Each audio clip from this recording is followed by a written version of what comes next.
নমস্কার, জয় মাতা। আজকের বিষয়বস্তু হলো বাস্তু অনুযায়ী ঘড়ি আমরা কোন দিকে লাগাবো, উত্তর দিক, পূর্ব দিক, পশ্চিম দিক না দক্ষিণ দিক। তাই সময় নষ্ট না করে চলে আসি সেই আলোচনা। আমরা বাস্তু অনুযায়ী কোন দিকে ঘড়ি লাগাতে পারি। হিন্দু ধর্ম অনুযায়ী উত্তর দিকটা কিন্তু আমরা মেনে থাকি কুবেরের বাসস্থান, কুবের দেবতা ঘর হিসাবে, এবং সেই দিকে লাগালে আমরা জানি সেই দিকে যে কোনো জিনিস যদি রাখতে পারি সেই দিকে কিন্তু আমার অর্থ লাভ হবে, কিন্তু তা কিন্তু না। কুবের দেবতার ঘর মানেই যে অর্থ লাভ হবে তা কিন্তু না, কিন্তু সেই দিকে আমরা ঘড়ি লাগাতে পারি। অর্থ লাভের কিছুটা অংশ, মনে করুন 10% অংশ হলো খুলতে পারে। এবার পূর্ব দিকে জানি আমরা দেবরাজ ইন্দ্রের ঘর, দেবরাজ ইন্দ্রের দিক। সেই পূর্ব দিকেও আমরা ঘড়ি লাগাতে পারবো না। তাহলে কোন দিকে লাগাবো? ঘড়ি টাঙানোর সঠিক দিক কোনটা? পশ্চিম দিকে যাব কি? তাহলে পশ্চিম দিক হচ্ছে বরুণ দেবতার জায়গা, সেই দিকেও কিন্তু আমরা টাঙাতে পারছি না, কারণ ঘরে একটা অশান্তির দিক চলে আসছে। বিশেষ করে গৃহস্থরা তো টাঙাবেনই না। তাহলে ঘড়ি কোন দিকে লাগালে মানসিক স্থিতি একটু হলেও বজায় থাকবে? তাহলে কি দক্ষিণ দিক? দক্ষিণ দিক তো একেবারেই না, ঘড়ি লাগানোর পক্ষে যথোপযুক্ত না দক্ষিণ দিক। মানে আপনাদের বলা হচ্ছে যে ঘড়ির মুখটা কোন দিকে হবে সেটা সম্পর্কে কিন্তু বলা হচ্ছে। ঘড়ি কোন দিকে মুখ করে থাকলে ঘড়িটাকে আপনারা দেখবেন, সেই অনুযায়ী যদি দেখতে যাই, দক্ষিণ দিকের মুখটা কিন্তু যমের দিক। আমরা যমরাজকে কিন্তু ডাকছি বলে মনে করা হয় দক্ষিণ দিকে ঘড়ি লাগালে। তা কখনোই করব না। তাহলে সঠিক নিয়ম জানবো। উত্তর পূর্ব কোণে যদি আপনার জায়গা থাকে, সঠিক ঘড়ি লাগানোর জায়গা হচ্ছে সেটি।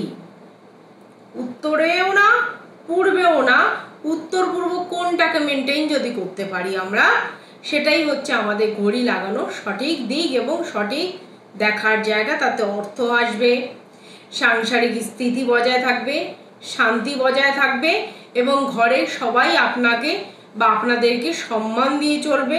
সন্তানের লেখাপড়ার দিক ঠিক থাকবে।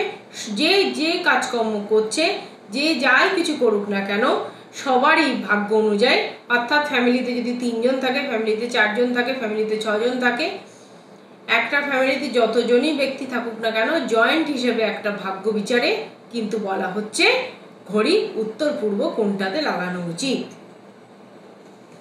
এইবার আমরা আসব ঘড়ির পজিশন সম্পর্কে। ঘড়ি কেমন সাইজের আমরা কিনবো? ঘড়ি কিন্তু অবশ্যই গোলাকার সাইজটা ব্যবহার করবেন, নট ওভেল সাইজ। হ্যাঁ, ঘড়ি অন্য কোনো সাইজে ব্যবহার করবেন না। ঘড়ি সবসময় একদম গোলাকার সাইজ। তারপরে ঘড়ি কিন্তু দরজার মাথার উপর কোনো সময় টাঙাবেন না, তাতে কিন্তু আপনার ঘর থেকে অর্থ চলে যাবে এবং স্বামী স্ত্রীর মধ্যে সবসময় একটা খুটখাট ঝগড়া লেগেই থাকবে। কেউ কিন্তু শান্তিতে থাকতে পারবে না। দরজার উপরে কখনোই ঘড়ি টাঙাবেন না। অনেকের বাড়িতে দেখা যায় ঘরের দরজার উপর ঘড়ি টাঙাতে, কিন্তু কখনোই সেটা কিন্তু করবেন না। ঘড়ি অনেকেই করেন, স্কুল টাইম আছে, অফিস টাইম আছে, 10 মিনিট ফাস্ট করে দিই, কোনো সময়ের জন্য না। ঘড়ি তার নিজের টাইম অনুযায়ী চলবে। ঘড়িকে কখনোই 10 মিনিট ফাস্টে রাখি, হ্যাঁ, ফের বা 5 মিনিট ফাস্টে রাখি বা পিছিয়ে রাখলাম বা যা কিছু করবো না। বেডরুমে কোনো সময় ঘড়ি লাগানো উচিত না। যে বেডরুমে আপনি ঘুমাবেন সেই বেডরুমে কখনো ঘড়ি লাগানো উচিত না, বা যেদিকে মাথা দিয়ে ঘুমাবেন সেদিকে যেন ঘড়ি না থাকে। বিছনা থেকে যতটা সম্ভব ঘড়ি দূরে রাখার চেষ্টা করবেন। বিছানায় কোনোদিন কিন্তু ঘড়ি রাখবেন না, বা ঘড়ির সংস্পর্শ আনবেন না বিছনার উপরটা। তাহলে আমরা ঘড়ি সম্পর্কে অনেক কিছু জানতে পারলাম।